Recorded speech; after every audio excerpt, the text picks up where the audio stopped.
This episode of Another Happy Pod is sponsored by Silence. Silence. Just shut the fuck up. Why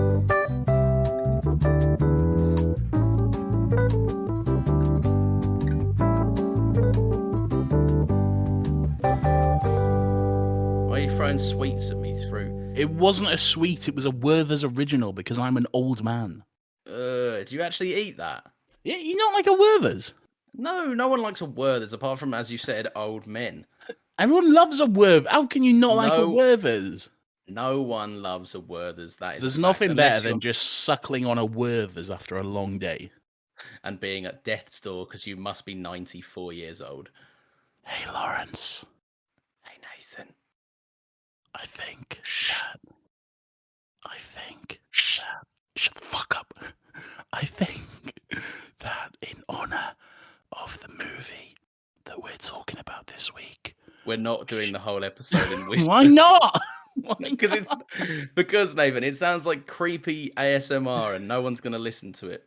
I think the people will love it. Is there a reason you went hard like British there? I think the people will love it, I do. Listen, mate, I'll just read the people will fucking love it, alright? Intro the episode. Hello and welcome back to another Happy Pod, the show where we talk about pop culture and try to keep things just a little bit fresh, positive, and optimistic. We don't always succeed, but we do make sure we have a good time doing it. My name's Nathan, and as always, I'm joined by the star editor of Caravan of Garbage, a new addition to the Mr. Sunday Movies team, Lawrence Thomas Heisey. Oh, there we go. There it is. I thought it was going to be too good to be true and Nathan was going to be nice, but it turns out he had to throw a little shade on me. But thank you. That was nicer than the normal just slur of insults that you call me. Nathan, I don't know if you're aware. Welcome. I don't know if you're aware, but I don't know if anyone else is aware as well, because I probably cut it out. But that took me 7 fucking takes to do the intro. So there we What are. I like instead of you cutting it, so what you've gone for in your head is you've assumed that you've cut it out. So what you've done is now you're going to have to go cut it out, and then make special effort to reference it again when you could just not cut it out, and then life would be breezy. It was like a whole minute of me just stumbling and trying to do the intro. I'm not leaving that in. Go on, do it. If you're a cool dude, you'll do it. And if you've got I'm to this not a point and you cool haven't dude. heard 7 intros, you'll know that Nathan is not a cool dude. I can tell you now I'm not a cool dude because it's not staying in. Well, there we go. Nathan, we are going to be talking about A Quiet Place #2, Electric Boogaloo. I had a haircut. You did. Oh, do you know what? It's getting harder and harder every week to keep you engaged.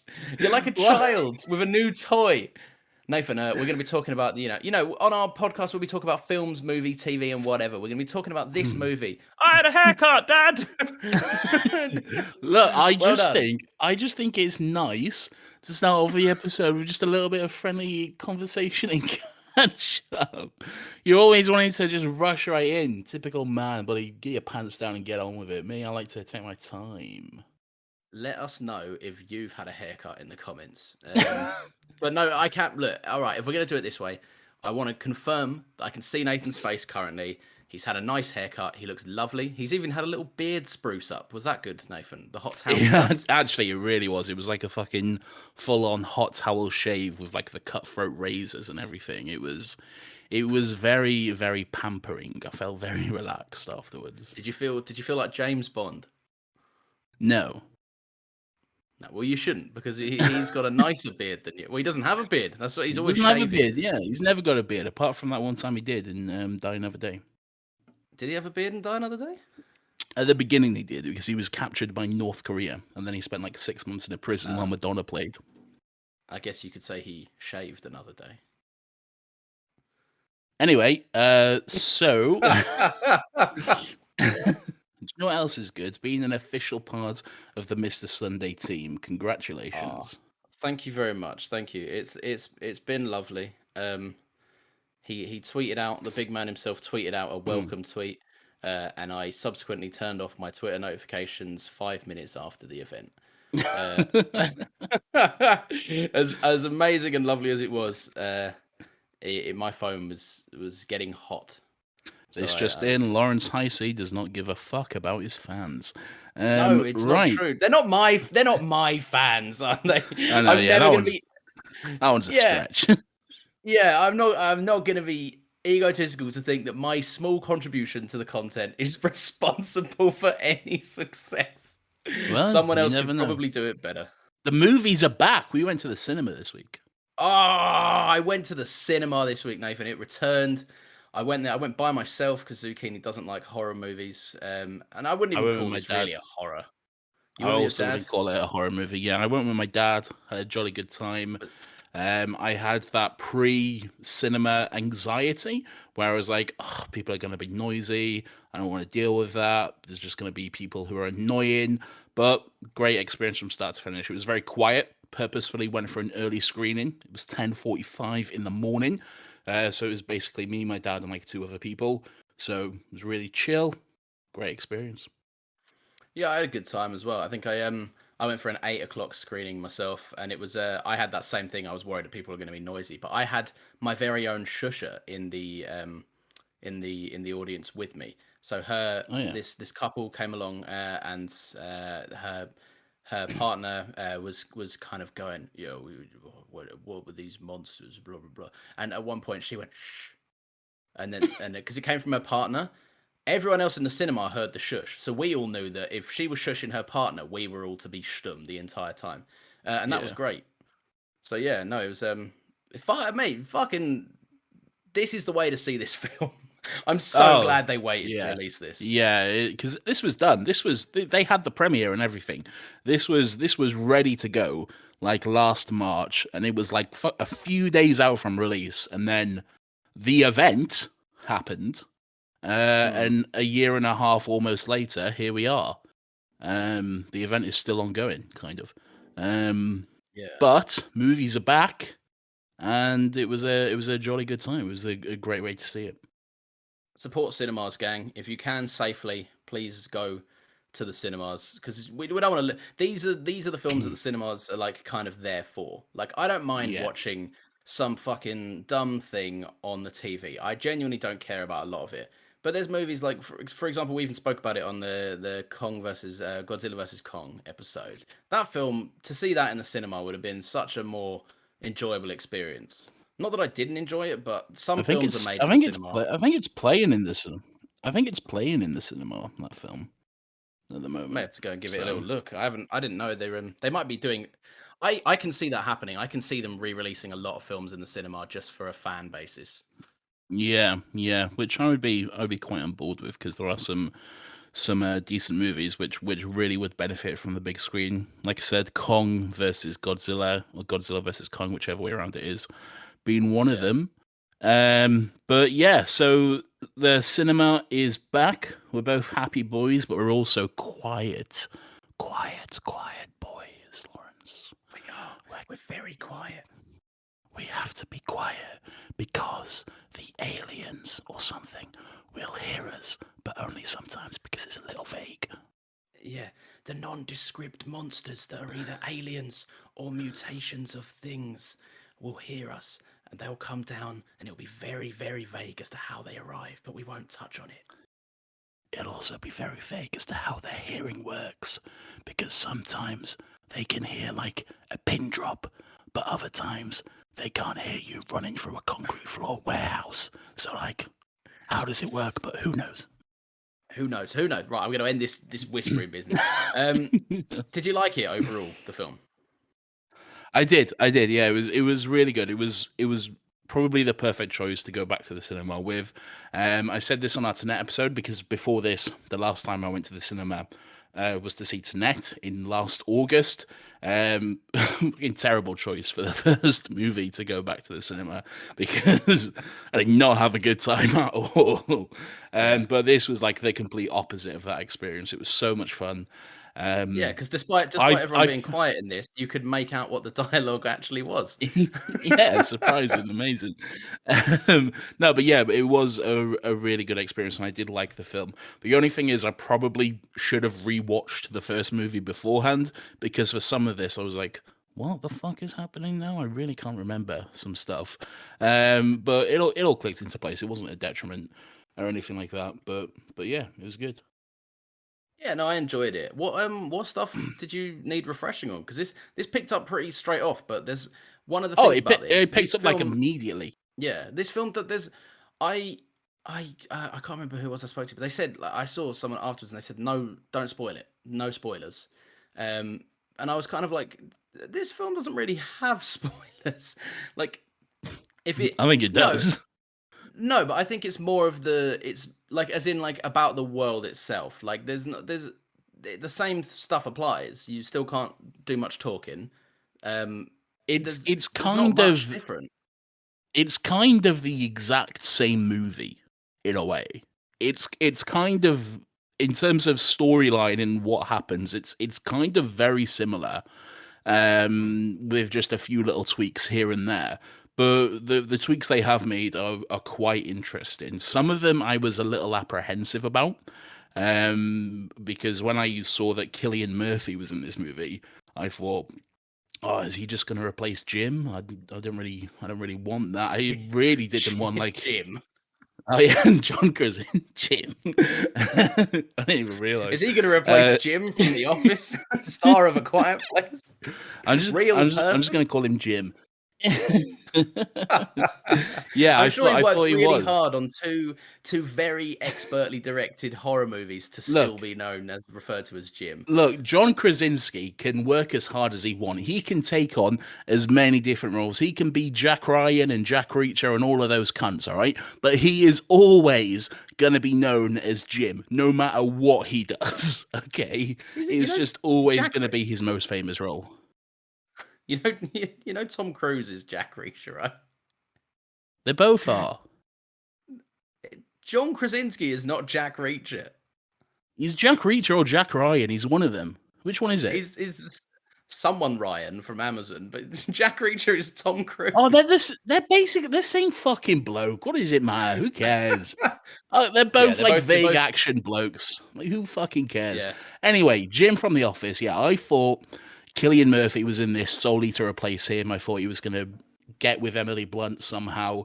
Thankfully, the story does not go with that. They're pretty much separate for the entire movie, which I was quite thankful for. Yeah, I wrote down one of my notes is that I was really, I was apprehensive. I thought when I first saw that he was in this movie, I thought, well, spoiler alert, John Krasinski died at the end of the first one. And then I thought that when he started writing it, he's gone, fuck, I need a main bloke. Not that Emily Blunt can't sell the movie, but it's a family movie about a family dynamic. It'd be good for Emily Blunt's character to have someone to play off that wasn't the kids. So I think that, I did think that he wrote in just this new character to take the role, but he's a different bloke entirely, and I think it's such a different and nice dynamic because in the first one you can kind of guess where he's going to end up because if his kids are in trouble, which they end up getting in trouble, he's going to sacrifice himself to save them because he's their dad, and he loves them. However, in this, I don't know what this guy's going to do. Like, this guy, he seems to be very much out for himself or out to prove something to himself. And I think he doesn't, I don't know. He's unpredictable. He is unpredictable. I did like that they opened the movie with a for lack of a better word, a flashback scene of like day one of this invasion or whatever the fuck it is, and it showed you them being friends, but clearly like none of that was done before the first movie. None of that was planned out. It's just the classic thing of, oh, we have this new character, let's quickly write in a flashback and put him in it so they've always been good mates. That was quite fun to see. I did like good mates? Well, it seemed like it. They seemed friendly enough. He mentioned like Jim talked to him about his brother at the airbase, so they seemed quite friendly. Emily Blunt was. I think it was more a two small town dads who know each other. Yeah, I mean that's look, your dad doesn't have any friends. Everyone knows that dads don't have mates, all right? I mean, fucking John Mulaney has the joke that your dad doesn't have friends, your mum has friends, and they have husbands, which is very, very true, okay? It's very, very true. Everyone knows that. So clearly that's what a friend is to this guy. So he's just another guy in the town. He's just another dad. Yeah, I guess that makes sense. Yeah, but I think the prequel or the flashback served more of a purpose than just to be like this guy was Oh, always a friend of the yeah. family. Yeah, 100%. It was to provide a little bit of context to where this all came from, and for Jim himself to get a little cameo in, which was great. I actually really enjoyed that opening sequence. It made me realize that I would not have lived past fucking day one of this. Like, I would have been the first to go in this invasion. Like, just straight up, I'm gone. Do you think? Do you think Yeah. people kind of Oh, if you're quiet enough, you're all right, I but how guess. long does it take you to realize that, though? Because we know the rules. We saw the first movie. If we're in that, we don't know the rules. Yeah, I'd be screaming, I'd be running about, I'd be fucking breathing heavily. They'd have me in a second. I'd be gone. that's true. You breathe very heavily. That is true. They would. Oh god, yeah. And we'd have to stop the podcast and everything. What would we do? Oh, no. I just realized this is a world without podcasters. The absolute tragedy. No. um. Yeah. So it picked up straight away where the last film left off. Did you think it was a smart decision to leave the farm, which has a lot of safe spaces still left unburnt, or did you think it was? I basically when they started setting out, I went, "Where are you going?" Yeah, it was kind of a dumb decision, but then again, this family, they're fucking dumb. Why did they have a kid? What? Why? Yeah. If you know the rules of this universe, if you know that fucking they can hear anything, then why would you even have sex? Just stay the fuck away from each other. That's what I say. Well, but yeah, that would be some very awkward, quiet sex anyway, wouldn't it? It really Um, would. do you think one thing I was kind of apprehensive about, and I should have rewatched this because I don't actually know, and I could be chatting utter shit. Um, I suppose in this, was there any reference to Emily Blunt's character being pregnant by the time this had already No. started? Or? No, so no, because I thought that too, but then I realized like the first one is set like more than a year like after the day one. It's like day 400 and something, isn't it? So obviously she wasn't pregnant beforehand. Oh, Yeah, because okay, that's a newborn baby. She has the baby like at the end of the movie. So yeah. Oh, obviously she that's got pregnant.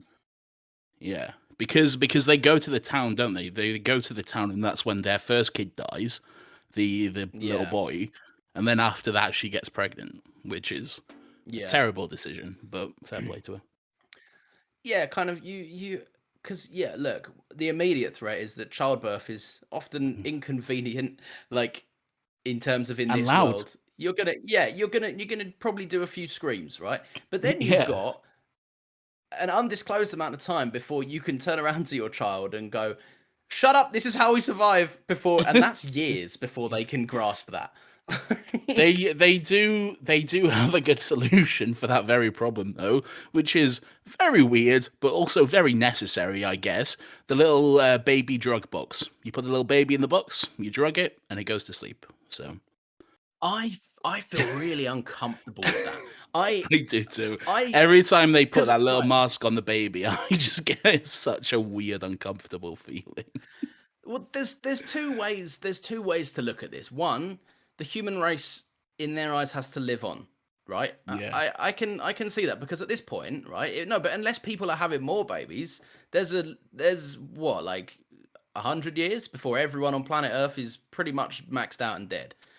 Um, and that's quite a scary thought. So if you're approaching that from that angle, you might be doing the dutiful thing. But to bring a baby into the world, to put it in a box, an airtight box, with drugs that are not readily available, and you may never find again. She just gets very lucky in this movie that she just happens to run across kind of oxygen canisters, right? Yeah. It's not really a life, is it? Like, let's be Fucking honest. hell. That got dark. I wasn't Well, no, but expecting that. But no, but why would you like look? I'm all for your kids. Great. Fantastic. But do you not think it's a bit like one, it's I irresponsible on the kids she does have? Yes, yeah, but Come on, she's also a new mother. She's not just gonna forget about a newborn baby, is she? Like, that's just. No, She's obviously going to protect. if, She's obviously going to protect her kid and do everything she can. I think what you're saying about like the so-called duty to continue the human race. Oh, fuck that. Who cares? Who the fuck cares? Like, if I'm in an apocalyptic scenario, my thought is not about the future generations. My thought is about surviving. Like, if we all die out, then who cares? Like, literally, what happens? The world just stops. Big whoop. All right. Like, I'm dead. So why do I care about them? Oh, well, fuck it. They've already won. They've already won.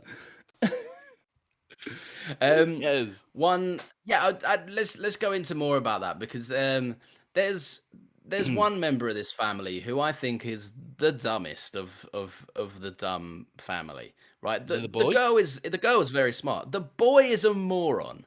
The boy is a moron. The girl is pretty much the main character of this movie, which I kind of enjoyed. And that's something that John Krasinski had very intentionally as well. Like he said in interviews and stuff, his main role was to kind of, if he was leaving, he wanted to transition her into being the main kind of protagonist of the story. And she's good. She's phenomenal. She's really good. Yeah. Considering, I don't know if I know she was quite young when the first one came out, and obviously it's been, a couple of years since then. I don't know how old she is, but she's very talented. Very talented. What do you think? What do you? There's some dumb choices in this movie made by some kids. Namely the boy.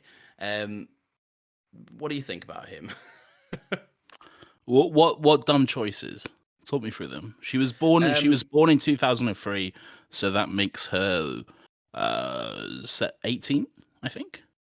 Yeah, 18. Yeah, around that. Oh, well, considering she probably shot this when she was like 17 as well, or like 16. Well, probably about 15, because it was pushed back a year. So. Oh, that's even true. Yeah. All right. Yeah. So the choices. Right. I know that this kid's he's in a hellish nightmare landscape of a world. Right. Life isn't good. Everyone knows that. Everyone on Earth is living the same kind of miserable life silently. So why is it when this kid gets fucking a little injury? I understand it's more than a little injury. I know he gets a little injury. Come on. Yeah, but he screams for like straight up 5 minutes, and like at one point, could you not just fucking grab a bag and be like, at least scream into this? But he is open mouth going for the entire world to hear. All right, number one, where are they grabbing a bag from? They've got bags. They're all carrying bags. All right, fair enough. But all right, yeah. But have you ever had like a fucking bear trap cut through your foot? No. Exactly. No, obviously so you can't just say don't scream, because that's just not how it works. It's a human instinct when you suffer an injury that intense to scream. It's a natural instinct. You just physically cannot help it. So I'm gonna cut your leg off, right? And we'll see how you react. We'll see if you can stay quiet. All right, another dumb choice. If you've got the capacity in high level stress scenarios to think time to get to safety, maybe make your safe room as safe as it can be, right? Maybe don't forget to put the towel up before you go into like the vault that is airtight sealed. And maybe if you're gonna forget stuff like that and you're gonna be that careless, don't bring the newborn in with a very limited supply of oxygen. All right.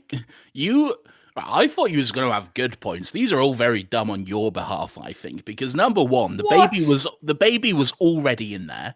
All right. The baby was already in the chamber thing, I think. And number two, right? He's not got time to fucking think about a towel. He's got that big fucking angel thing, whatever they're called, chasing after him. Do you really think he's got time to worry if a towel's there or not? He's just got to slam the door shut. If you've got that coming after you, are you really going to take the time to look at a towel and see if it's there? I think I would if I weighed up two options. And I understand he's not doing a lot of critical thinking at the time. Right? He's not doing any. Put it in this scenario. If he stays outside, he dies. If he goes in and forgets to put the towel down, he still dies. He's just You're being wearing, he's this. You're being very Cinema Sins right now. You're very much a fucking ding on the counter for you. You're being very. Oh, no. This is a Right. plot hole. Well, look. Okay. Well, look. Ultimately, I actually really enjoyed this film. There are moments to it that made me go, but ultimately, the film is very good and it's masterfully directed. Do you think it was better than the first one? It's difficult to say because, like I said, I haven't seen the first one since we initially saw it at the cinema. Probably due a rewatch. I would say, off the top of my head, I'd say it's at least equal. I think I'd say it's at least on par. I would probably enjoy the presence of Jim more than Cillian Murphy, so that gets a leg up, I guess. But I don't think it's worse. So I think that Killian's character is a lot more compelling because he's got a lot of. I think Jim, Jim as a character, Lee as a character, as played by John Krasinski, he's kind of already done. Like if he was still alive in this movie, if somehow like the alien didn't get to him, but everything still happened in the last movie, and he was in this one, just injured but not dead. There's nothing left for him to do. He's patched things up with his daughter. His son, he's kind of given his fatherly wisdom to his son about, like you got to, toughen up a little bit in this world to survive. And he's already got like a perfect relationship with his wife. That's just, they've been through tragedy together, but they come out on top of it and to provide and look after their family. He's done. There's no more growing for him to do. Whereas Cillian, he's got a lot to prove to himself, and he takes big risks in kind of very unselfish motives. At first, he presents himself as kind of, if I start caring about people, I'm going to be in trouble, and I'm gonna be putting myself at risk. But very quickly, he starts to realize, I need to prove myself to be better than this, which makes me think, how has he spent the last, year, 2 years? And we even get a little hint. He's not. I don't know. The reveal of his dead wife that he's kept the body of for 11 days. That felt like a dramatic reveal, but do you reckon they're setting anything up with that? Do you reckon he's not to be trusted, or? So before I get into that, let me talk about some of your other points. While I agree that John Krasinski or Jim didn't need to be in a full role in this movie. I like the role he does have, but he didn't need to be in the Cillian Murphy role. While I agree with that, I wouldn't necessarily say he's done and there's nothing more he can do, just because I don't think anyone is ever done growing. I think there's always room for more. But that's just me. In terms of Cillian Murphy, his character was really interesting and really compelling. Was it 11 days? I thought it was 11 weeks or 11 months. I thought it was longer than 11 days. Maybe I'm misremembering. I thought it was 11 days, but I mean, I'm not going to be able to check. Because that body looked, that was pretty decrepit for days. I think it would be a little bit more fresh. It was definitely 11, but I don't know if it was 11 weeks or 11 months. But I don't know how it wouldn't have been 11. Bodies decompose. 11 months, that would have been dust by that point, dust and skeleton. It was either weeks or days.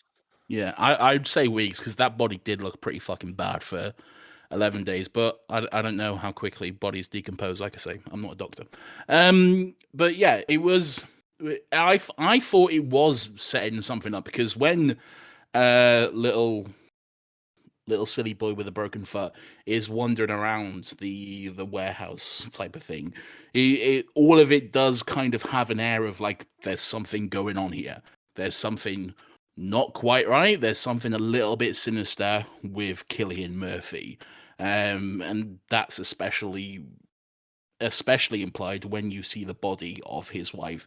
Maybe it is just the fact that he just can't bring himself to deal with it, that he's just left her there and put it out of his mind. That's probably the most likely thing. I did think that it was going to kind of go somewhere in this movie, because there do seem to be little things that were just set up and then never really come back to in this movie, that being one of them. So I did think there was going to be some sort of payoff to that, but maybe it will be in part 3, which is clearly definitely going to happen. But yeah, I think the most likely option for that is just something he couldn't bring himself to do, rather than something sinister. I thought that was my initial kind of reaction to it, and especially when they didn't tie it up, I thought, oh, it's clearly, just something I misinterpreted, and I thought it was supposed to be sad. But there is 100% an air of there's something sinister happening in this place, and that body was behind like layers of like medical sheets that had been hung up. I'd like to think that if his choice was to either go out and bury his wife, with some dignity, that's going to be somewhat of a noisier task than staying underground. But if you're putting up fucking fabric sheets, that's still going to be pretty risky. And it's not. We've seen this space he's got. Well, yes, you're allowed a little bit more leeway in terms of we can talk a little bit clearer down here. It's not soundproof and it's not stable. I think both burying his wife and staying down there and hanging up a shitload of medical sheets to kind of hide her and maybe mask the smell of a decomposing body, they both run the same risk. See, So I don't know. I kind of got the impression that was like a living space. Like the little bunker bit is more like the emergency, the panic room. If they come, that's where you go. And then that up there was a little bit more of a living space where they would spend day-to-day time. So in my head, those sheets and everything like that was already up, and that was where they spent like their time day to day. Maybe it is what you say. Maybe he has put that up after she died. I don't know. Maybe we'll find out in part 3. But you are right. There is definitely an air of something sinister there, and it is definitely played like that in the movie. I just feel like it's more than likely going to be, he just couldn't do it because it's never brought up again. Like, even the kid, he doesn't say anything to. I mean, you don't really get much of him with Emily Blunt after that, but he doesn't really say anything to Emily Blunt at that point. It seems kind of weird that it wasn't brought up again, but Well, considering yeah. Emily Blunt would have known his wife, Yeah. like they would have known each other. One thing that I kicked myself in the cinema for thinking it, but it does. The more I've thought about it, it does kind of hold a more like it's more resonant. It makes more sense, and it's the best way I can kind of describe it. There's a Joel and Ellie. I picked up on this too. I had this Yeah. for like when they started like making their way to the boat. I was like, oh, this is very The Last of Us. I'm quite enjoying this. Yeah, I picked up on that. I fucked with it. I fucked with it massively, and the one thing that I think was Slap that on the poster. Fucking put that on the poster.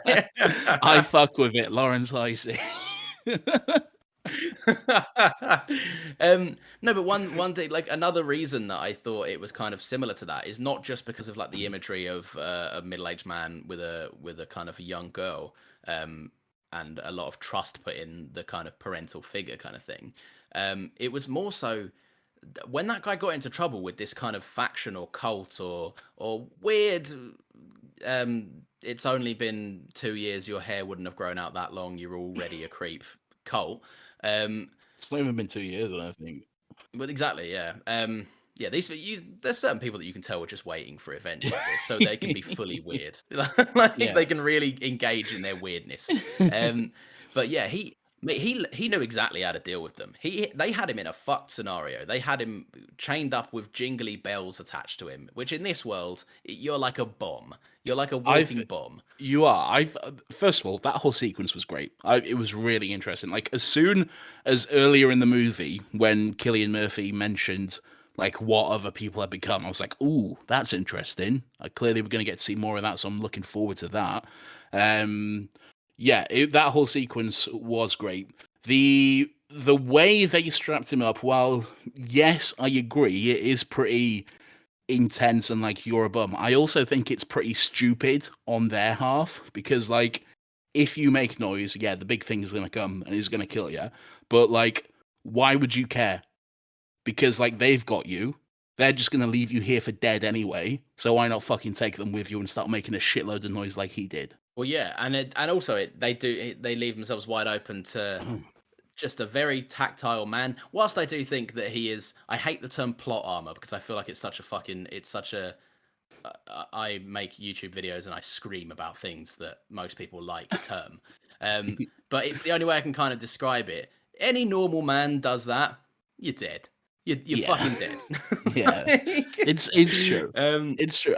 Plot armor is a thing though. Like, yeah, the term is a bit shit, but it's definitely a thing. Like, think back to some of those like later Game of Thrones seasons and like fucking Braun going up against a dragon. There was definitely some fucking plot armor going on there. yeah. Yeah, the story knows that they're important, so it's like, right, well, they can't die, but another character will breathe, and the monster will hear it from 100 miles away. Exactly. Yeah. I There is a like, lot. but like I say, I did like that whole other people on the dock sequence. It was really interesting. You're right. It is a little quick for them to have descended into this maybe cannibal society, maybe not. Maybe they're just like, what were they after? Just their stuff, I guess. Just their fucking Like, tools, I their gun. it was vague. It's It was very vague. vague. Yeah, it was very vague. Yeah, it was. I think it was one of them like horror. Sometimes horror movies work better unexplained, and this was Yeah. definitely one of them where like if you give that guy more than one line of dialogue, he's either going to be the most evil guy you've ever met because that's the smart thing to do in a screenwriting perspective, or he's just going to have absolutely nothing to him, and he had nothing to him, which was fine. One thing I do think they leveled up in this was their use of horror tropes. I like the first one. I found it very much uh like it, I'm not going to shit on John Krasinski's directing because he is great and he's proven himself with this one that like he knows very much so what he's doing, and I'll get into that again in a second.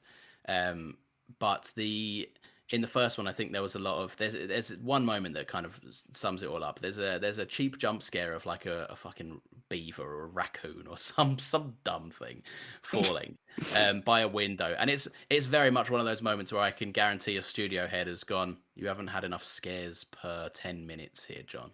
And he went, right, add in a little fucking a rat or some shit. And it's very much like a cheap jump scare. There's actually none of them in this. The jump scares that are in this are very earned. They all service the plot, and they were effective. I was jumping the fuck out of my seat at a lot of places in this. Yeah, there was no real fake jump scares, which I can't fucking stand. Like, there's, I think, is it maybe Halloween, the most recent Halloween movie, Halloween 2018. And a lot of horror movies do this as well. There's just a jump scare where it's just nothing. It's just like someone's walking down the street and then suddenly their neighbor just quickly pops their face into view, and then there's that big fucking rush sound effect, and then suddenly you'll jump. But like, why? If your neighbor says hello to you, you're not suddenly like, oh my fuck, like it's Yeah, it's yeah, stupid. It's very cheap. It's just there to yeah. get a quick fucking reaction out of the audience. I hate it. And thankfully there's none of that in this movie. Every jump scare, like, there's a reason for it, there's purpose behind it. It actually has a payoff, which is good. Yeah, no, I agree. And I think to touch on what I said a second ago with the masterful directing, I think there is genuinely like there's sequences in this film that play out because there's an A plot and a B plot, but they kind of cut between each other. There's not really an A or a B in terms of importance. There's just two plots happening side by side. One of which is the boy is realizing he's kind of fucked. He's made some noise, and the monsters are coming. And the other one is the girl and Cillian Murphy are kind of dealing with one that's kind of got this island that they're on, or this kind of. What did you patch think of land. the island? At first, I was really confused. At first, I was really, really fucking one, how far away is this island? Like, it Yeah. seems to be not that far. Two, like, I get that they can't swim, but then I truly believe that this island, once people suss that out, this island would be stuffed to the brim with absolute animals. Like humans can still swim. I think that's why they have like the cryptic message, though this which isn't that cryptic really if you think about it, but the Somewhere Beyond the Sea song playing on the radio. It's really not that cryptic. It's pretty fucking clear. Well, maybe not. If you hear it, I guess you wouldn't necessarily think to look for where the radio station is. But yeah, I think that's why they have that as kind of like a judge of character, I guess, or something. Like we'll only take the best of the best, quote unquote, or whatever here. I too was confused by the island. I thought like at first there would have been something more sinister going on there because it just seemed like too happy and too normal in all Yeah. of this. Where I thought it might have been like some kind of cult or something. None of that. It was just a normal island of survivors, which was quite good. But yeah, it's the monsters can't swim, and that is that's also a little dumb, I guess, because they came from space. Why can't they Yeah. swim? But I don't know. I guess it works. Why not? Sure. Like Look, it does work. Firstly, this episode gave me mad Midsummer vibes, like as in movie. not episode, movie. Like that island specifically gave me Midsummer vibes to I a haven't T. seen Midsummer. Like, well, you know that you've seen. I presume you've seen a trailer, right? The aura of not everything is as it seems. Happiness is very much a lie, and there's very much a creepy nature lurking behind a lot of these smiles. Um, Right. that it gave me that massively. And one thing I think of, right, because yeah, I understand the whole like we'll only take the best of the best kind of thing, but then maybe build some fucking walls, like because as you can see, and as this movie shows us very well, um, they're completely unprepared Oh, they're for very any form unprepared. of negativity. Yeah, Yeah, and they're they very are, unprepared. and that's like a thing that I don't get because humans can still right, irrespective of monsters. What this movie tells us, the threats, monsters aren't the only threat out there. And there's the people that are out there are often not worth saving. That would imply there's a great deal of scumbags out there, and we've just seen a group of them before this scene.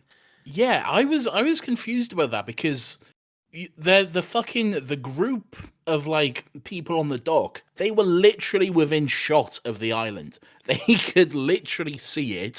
So you Yeah, have to assume that at some point they might have thought to venture over there and then just kill everyone there. Like has that not happened? yeah, I mean, I guess I'm not going to give take points off a movie for stuff that hasn't happened, completely hypotheticals like CinemaSins would, because I hate that cunt. But it does seem a little strange that there's no plan, there's no contingency, there's nothing, because as soon as the alien, the monster, whatever it is, shows up, it's just chaos. It's just everyone running different directions for themselves. There's no plan. There's nothing. The only one who does have a plan, kind of, is fucking Digimon Honsu, who's really good in this as well. it's great in everything, and I'm really happy he's kind of getting these roles pop up here and there. Yeah. But yeah, he's brilliant. But yeah, and the thing is, right, if you're going to show a group of scumbags that are within shot of an island where everyone's fucking dancing around the campfire singing, right? These people, the scumbags are well coordinated. Like they take Yeah. down Killian Murphy, who is competent, like very competent at taking down people, and and Millicent Simmons, the girl. Yeah, you'd think that they'd just get on a boat. No, yeah, you are right. Just quickly, one thing I did love about the whole island sequence, and this is just purely a cinematography thing, as they go into the island and you see the lights on the tower, and then it kind of like fades to black, but the lights still stay there, and then it comes back up again, and the lights are still there, but like the shot has changed to a different position. That was really good. That was just a really, really good Yeah. shot. Good work, Jim. Yeah, what good work, Jim, indeed. But yeah, the thing that I was going to say about his directing, um, so there are, I think I started to say this, but I don't think I finished the point. So there's multiple sequences in this, the A plot, the B plot, but they're both technically A plots. There are moments where they're happening at the same time, and in the editing room they've cut backwards and forwards, and the main actions of the main beats in the sequences almost parallel each other. Oh, Like, the ending is a complete parallel. yeah, and I don't know. There was just something about that ending sequence that I just went, this is fucking masterfully handled. It Like, was really well done. The whole parallel thing between them, the fact that it was on both sides, it was the kid on both sides as well. It's really interesting. Yeah, it was really well done. I especially before that, I really liked the stuff with Emily Blunt where she just drops down the fucking can of gas and then just takes the shot at it as the monster is like looking around for her. That was very cool. And it was also very cool to see it just walk out the fire covered in flames. All of that was great. But yeah, it was very good. what are they gonna do when the hearing aid runs out of battery? I wondered how do hearing aids work? And I might be being ignorant here. I don't know if hearing aids like have a limited battery supply or if it's something that needs to be changed. But I'd imagine it would, because like what happens then? Well, I think it's a battery. Again, I might be being ignorant as well, but I I'm think gonna it's a Google it battery. right now. But then this is your main weapon. This is as crucial as food, water, and oxygen for your weird baby like drug box. This is something that you should think about. So, like any technological device, hearing aids run on batteries. Traditionally, most hearing aids use tiny button batteries that the wearers have to change every few days to weeks. So, that's not long. Yeah. And she's already had like a year and a No, half out of no. use. So, I don't know if like the maxing it out, pointing it at microphones is like more usage on the battery, or if that like damages the technology in any way. But even then, with a year and a half's out of use, she's got her money's worth out of this. They I need to be looking mean, for a new battery. I mean, if that's easily fixable, who really? That's just semantics. But if it is something that it doesn't need to be explained, but if it does, they could easily just say she's got a fucking big supply of batteries because she's deaf and she's prepared for that. Who cares, really? The whole hearing aid thing, though, I didn't necessarily see it as that's just on the mic now and that's just where it lives forever. I kind of took it as more kind of like a message, as like this is the way to defeat them, and now it's time for people to fight back against these cunts. And I kind of think that's where part 3 is going, more of an all-out fight between these between the survivors and the Death Angels is, I think, what they're called, the official name for them, but whatever. Are they? So it's something angels. It's something weird with angels, I think. Yeah. I didn't know that at all. That's yeah. No, I've never heard them called that. That's weird. Let me look it up. But yeah. Yeah. What do you think is coming in Um, part 3? So I don't know. Character wise, I would definitely like to see more development from Killian Murphy's character. I definitely like to see the boy kind of grow into more of a protective role. He at the minute plays the very like the scared child, and at the ending definitely shows that he was like, right, fucking, if I'm going out, I'm going out like my dad did. I'm going out with you know some kind of some bravery. Which I fucking loved. It was a great sequence. And the kid, like, I know I bashed him a little bit, but genuinely the actor that plays him is doing a phenomenal job. Everyone is. But yeah, so I'd like to see more from him. I'd like to see more from Killian. I don't know what I'd want to see from Emily Blunt. I guess just keep doing what she's doing because she's great in this, and she doesn't do a lot, but she is great. No, she doesn't really. Her role is quite small. She really just essentially goes to the fucking Killian Murphy's warehouse and then goes to town, and that's really it.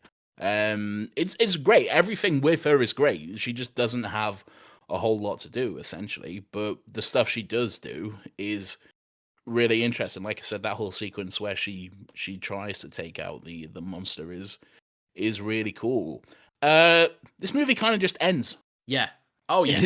It was very, very abrupt. I was like, when it just came up with written and directed by John Krasinski, I was like, oh, all right, I guess that's it then, because it was just like Like literally, it's like the parallel sequence of them defeating the monster, and then boom, that's all you get. See you later, I guess. So that's the thing. I really like that, and it is a shock to the system, but that's because over time we've been trained by film tropes to expect a payoff, to expect a fade out, to expect an emotional, resonant ending where everything has been concluded. But if you're setting up sequels, which let's be honest, John Krasinski's not shy about the fact he's setting up a fucking sequel with this, and he Yeah, wasn't the last there's time definitely either. going to be a part 3. Yeah. Yeah, and if you're continuing them on straight off where they left off, don't give it to me. Like one thing I like the Harry Potter movies, but one thing I despise is that that every year they have the shittest year imaginable, and then Dumbledore gives a speech at the end, and they go, "Yeah, well we've had some fun times this year, boys," and they try and make it happy in the last 5 minutes of the movie, and it sucks every time. Like my friend's just Cedric's died, dead. bloody. Mate, literally, there is a scene where it's like Cedric's dead, but it's very much Ron's like, oh, are we ever going to get a quiet year at Hogwarts? Your friend's dead. He died. Now is not the time, Ron. For fuck's sake. Yeah. So I like it. It's new and it's fresh and it's exciting, and he's doing what Jordan Peele did a good couple of years back and is continuing to do. He's shaking up the horror genre and adding some actual good content in there where a lot of the time it felt stale. Cool. And I like that, and I like what he's doing. Yeah, I also like that. I'm excited to see what comes next in A Quiet Place Part 3. I really need to pee. That wasn't me saying that. That was the joke like Electric Boogaloo. But forget it, it's shit. So now, Lawrence, is this a big bloody watch? Or is it a big bloody skip? It's definitely a big bloody watch. It's a good time. Watch the first one first, give that a big bloody watch, and then give Yeah. this a big bloody watch. Yeah. But yeah, definitely check it out. It's a fucking, you probably have already, but it's a sick movie. It's really good. 100% agree. Give it a big old watch. We have fun, don't we, Nathan? We certainly do. Now wrap this bitch up, Lauren. Ladies and gentlemen, this has been another Happy Pod. You can check us out at Another Happy Pod on Twitter and on Instagram. We post fun things mainly on Twitter, but sometimes we don't, because sometimes we're busy and we've got lives and we don't get paid for it. You can give us a 5-star review. That is something that you can do all the way from your seat on your phone. You don't even have to move. In fact, you're probably on your phone or some device now, because otherwise you wouldn't be listening to this. So pull out that device and 5-star us. And if you don't, I will come to your house and make loud noises, provided you're in the universe of A Quiet Place, and then you'll die. And that's that. Yeah. Good time. Good bloody pod. Well done, Nathan. Another Happy Pod.